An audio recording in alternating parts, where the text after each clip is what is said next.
আসসালামু আলাইকুম প্রিয় বাংলাদেশ। আজ কারামুক্ত পুরো বাংলাদেশটাকেই বিগত 15 বছর ধরে বন্দী করে ফেলা হয়েছিল। আয়নাঘর মুক্ত আজ আমাদের প্রিয় বাংলাদেশ। বিরোধী মতের মানুষকে আয়নাঘরে আটকে রাখা হতো, আজ উন্মুক্ত হয়েছে গণতন্ত্রের দ্বার। আজ মুক্ত স্বাধীন প্রিয় বাংলাদেশ। প্রিয় বাংলাদেশের সাহসী ছাত্র জনতাকে বিরচিত অভিনন্দন। প্রিয় দেশবাসী, আপনাদের ঐক্যবদ্ধ আন্দোলনে গণহত্যাকারী হাসিনা দেশ ছেড়ে পালিয়েছে। প্রমাণ হয়েছে আবারও মুক্তিযুদ্ধের বাংলাদেশ কখনো পরাজয় মানে না, মানতে পারে না এবং মানবে না। বাংলাদেশের পক্ষের শক্তি ঐক্যবদ্ধ থাকলে কোনো অপশক্তি বাংলাদেশকে দমিয়ে রাখতে পারবে না ইনশাআল্লাহ। 1971 এর মুক্তিযুদ্ধ আর 2024 মুক্তিযুদ্ধ, উভয় মুক্তিযুদ্ধেই জনগণের বার্তা একটি। কি সেটি? সেই বার্তা হলো শর্ত দিয়ে স্বাধীনতা হয় না। স্বাধীনতা প্রিয় জনগণ স্বাধীনতা অর্জন কিংবা স্বাধীনতা রক্ষায় কোনো শর্ত মানে না, মানতে রাজি না। গণহত্যাকারী স্বৈরাচারী হাসিনা পালিয়ে যাবার পরে বাংলাদেশ থেকে, প্রিয় বাংলাদেশ থেকে আমি যত মানুষের সাথে কথা বলেছি, প্রতিটি মানুষ অনুভূতি প্রকাশের প্রথম উচ্চারণ ছিল বাংলাদেশ স্বাধীন হয়েছে। স্বাধীন বাংলাদেশ থেকে বলছি। দেশ এবং জনগণকে স্বাধীন করতে গিয়ে চোখে মুখে বুকে গুলি আলিঙ্গন করা আবু সাইদ কিংবা মুগ্ধের মতন হাজারো ছাত্র ছাত্রী, তরুণ তরুণীকে প্রাণ বিসর্জন দিতে হয়েছে। আহত হয়েছেন অসংখ্য অগণিত মানুষ।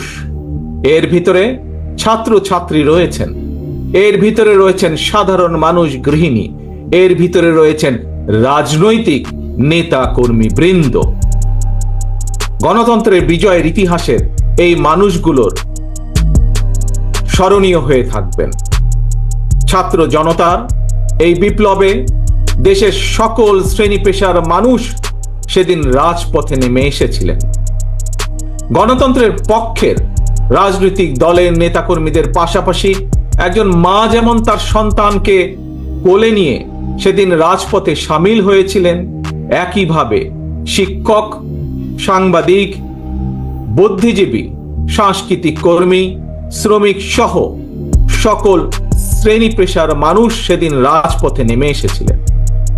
52, 71 কিংবা 90 মতন দেশের ছাত্র সমাজ বিজয়ের নতুন আরেকটি অমর ইতিহাস রচনা করেছেন। ছাত্র জনতার ঐক্যবদ্ধ বিপ্লবের মধ্য দিয়ে 2024 সালের 5ই আগস্ট বাংলাদেশ দেখেছে আরেকটি বিজয়। আমি বিএনপি সহ গণতান্ত্রিক আমি প্রতিটি রাজনৈতিক দলের পক্ষ থেকে দলমত নির্বিশেষে অভিনন্দন জানাই বাংলাদেশের বীর জনতাকে। প্রিয় দেশবাসী, হাজারো শহীদের রক্তের বিনিময়ে অর্জিত স্বাধীনতার গৌরবকে কালেমা মুক্ত করার ষড়যন্ত্র এরই ভিতরে আবার শুরু হয়ে গিয়েছে। দেশকে গণতন্ত্রের উত্তরণের চলমান প্রক্রিয়াকে বাধাগ্রস্ত করতে সারা দেশে অস্থিতিশীল পরিবেশ সৃষ্টির ষড়যন্ত্র স্পষ্ট হয়ে উঠছে। প্রশাসনের প্রতি আহ্বান, শক্ত হাতে আইন শৃঙ্খলা নিয়ন্ত্রণ করুন, প্রতিটি মানুষের নিরাপত্তা নিশ্চিত করুন। ধর্ম, বর্ণ পরিচয়ের কারণে কেউ যেন নিরাপত্তাহীনতায় না থাকে, সবার আগে সেটি নিশ্চিত করতে হবে।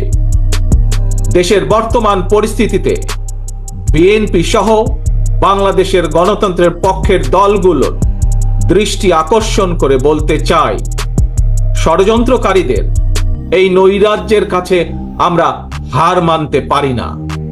আমি বিশেষ করে এই মুহূর্তে দেশের সবচেয়ে বড় এবং জনপ্রিয় রাজনৈতিক দল হিসাবে সারা দেশে বিএনপির সর্বস্তরের নেতাকর্মীর প্রতি আহ্বান রেখে বলতে চাই, আপনারা যিনি যেখানে বসবাস করেন সেখানে আপনার বন্ধু কিংবা পাড়া প্রতিবেশী, তিনি মুসলমান, বৌদ্ধ, হিন্দু, খ্রিস্টান, ধর্মীয় পরিচয় যাই হোক না কেন, বিশ্বাস যাই হোক না কেন, তার নিরাপত্তায় আপনি ঢাল হিসাবে দাঁড়িয়ে দৃষ্টান্ত স্থাপন করুন। আমাদেরকে মনে রাখতে হবে, বাংলাদেশে ভূখণ্ডে বসবাসকারী প্রত্যেকটি মানুষের একটি পরিচয়, সেটি হচ্ছে আমরা বাংলাদেশী। প্রিয় ভাই বোনেরা, আরেকটি বিষয়ের প্রতি আপনাদের দৃষ্টি আকর্ষণ করে কথা বলতে চাই।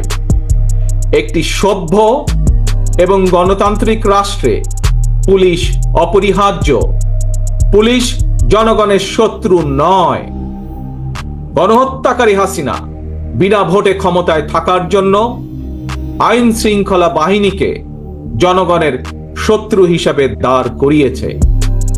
তবে আমি বিশ্বাস করি, বিএনপি বিশ্বাস করে, বাংলাদেশের গণতান্ত্রিক রাজনৈতিক দলগুলো প্রত্যেকে বিশ্বাস করে, পুলিশের ভেতরে একটি চক্র ছাড়া অধিকাংশ পুলিশ কর্মকর্তা এবং সদস্য চাকরিবিধি মেনেই, দেশের আইন কানুন মেনেই দায়িত্ব পালনের চেষ্টা করছেন। হাসিনার পালনের পরে বর্তমানে খুব সুকৌশলে একটি চক্র পুলিশের মনোবল ভেঙে দেওয়ার ষড়যন্ত্রে লিপ্ত হয়েছে। পুলিশকে অকার্যকর করে দেওয়া গেলে দেশকে অস্থিতিশীল করা সহজ।